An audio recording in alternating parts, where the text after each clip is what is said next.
Suryapet jewellery చోరీ కేసులో ఒకరిని అరెస్ట్ చేశారు పోలీసులు. అతడి నుంచి 14 తులాల బంగారాన్ని స్వాధీనం చేసుకున్నారు. పరారీలో ఉన్న 5 నిందితుల కోసం గాలిస్తున్నారు. వారం క్రితం సంతోషి జ్యువెలరీ షాప్లోకి చొరబడ్డ దొంగల ముఠా 2.5 కిలోల బంగారాన్ని ఎత్తుకెళ్లింది.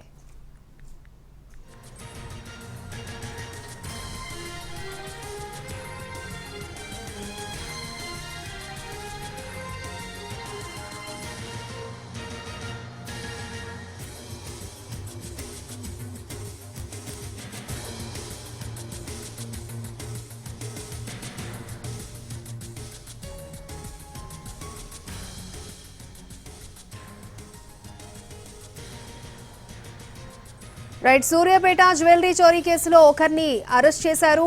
నిందితుడి నుంచి 14 తులాల బంగారాన్ని స్వాధీనం చేసుకున్నట్లు తెలుస్తోంది. రైట్, ఇదే అంశానికి సంబంధించి లేటెస్ట్ అప్డేట్స్ అందించడానికి మా ప్రతినిధి విజయభాస్కర్ అందుబాటులో ఉన్నారు.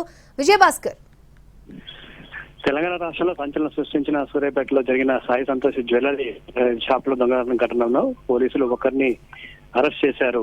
కొద్దిసేపటి క్రితం ఒక మహిళను అరెస్ట్ చేయడంతో పాటు ఆమె వద్ద 14 తులాల బంగారాన్ని పోలీసులు స్వాధీనం చేసుకున్నారు. అయితే కీలక నిందితులు ఎవరిని కూడా పోలీసులు అదుపులోకి తీసుకునేది. వాళ్ళ కోసం బీహార్, యూపీ, జార్ఖండ్, ఢిల్లీలలో ప్రత్యేక పోలీసు బలగాలు వెతుకుతున్నట్లుగా కూడా పోలీసులు స్పష్టం చేశారు. అయితే వీరంతా కూడా ఒక పథకం ప్రకారం ఇప్పుడు ఎవరైతే పోలీసులు అదుపులోకి తీసుకున్న మహిళ ఖమ్మం జిల్లాకు చెందిన మహిళగా చెప్తా ఉన్నారు.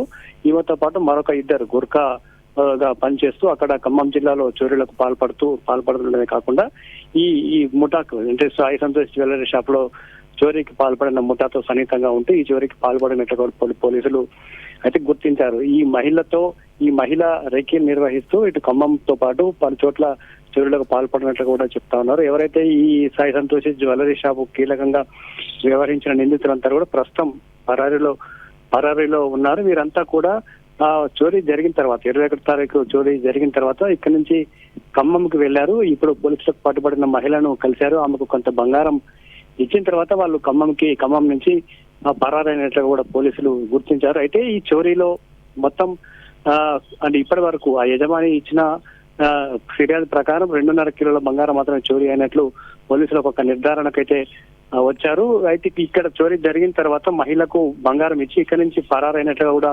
పోలీసులు చెప్తా ఉన్నారు. జార్ఖండ్ నుంచి యూపీ మీదుగా ఢిల్లీకి వెళ్లారు. ఇందులో నేపాల్ కి చెందిన 2 వ్యక్తుల ప్రమేయం కూడా ఉందని కూడా పోలీసులు చెప్తా ఉన్నారు. ఖచ్చితంగా ఇప్పుడు రంగంలో ఉన్న టీంలు ఏవైతే ఉన్నాయో ఆ టీంలు నిందితుల్ని అరెస్ట్ చేస్తామని కూడా పోలీసులు చెప్తున్నారు. వాళ్ళకి సంబంధించిన పూర్తి వివరాలు అయితే సేకరించాము. నిందితులు ఎవరు అనేది ఒక క్లారిటీ ఉంది, ఎలా దొంగతనం చేశారనేది క్లారిటీ ఉంది, ఎలా పారిపోయారు అనే విషయం పైన క్లారిటీ ఉంది. కేవలం ఇంకా వాడు పట్టుకోవడం మాత్రమే తర్వాయి అనేది అయితే పోలీసులు జిల్లా ఎస్పీ స్పష్టం చేస్తున్నారు. వాళ్ళ కోసం నిందితుల కోసం అయితే వేట కొనసాగుతుంది. మరికొద్ది రోజుల్లోనే వాళ్ళని కూడా అదుపులోకి తీసుకుంటామని కూడా చెప్తా ఉన్నారు. మొత్తంగా ఒక రెక్కి నిర్వహించి పక్కా ప్లాన్ ప్రకారమే ఈ చోరీ చేసినట్టుగా కూడా చెప్తా ఉన్నారు.